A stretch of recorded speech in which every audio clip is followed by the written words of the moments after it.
Panginoon, lumalapit kami sa iyo ngayon na walang dalang magagaring salita. Ang dala lang namin ay ang aming mga pagod, ang aming mga sugat, at ang mga pusong unti-unti nang nauubusan ng lakas. Patawad po kung minsan ay nagtatanong kami kung nasaan ka o kung naririnig mo pa ba kami sa dami ng problema, sa pamilya, sa pera, sa kalusugan, at sa mga bukas na hindi namin alam kung paano haharapin. Tila nalulunod na po kami.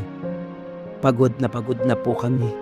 Pagod na ang aming isip sa pag-aalala at pagod na ang aming katawan sa pagpilit na maging malakas araw-araw.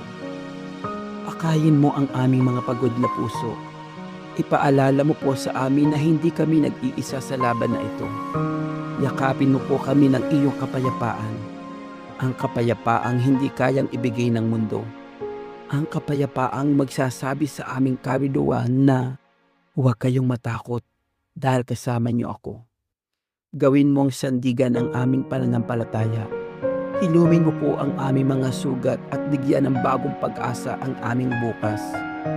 Naniniwala kami na may rason ang bawat pagsubok at nananalig na gabing ito may magandang umagang naghihintay. Salamat dahil naririnig mo po kami. Salamat dahil kahit sa aming kahinaan, ikaw ang nagiging lakas namin. Sa iyo po kami kumakapit. Amen.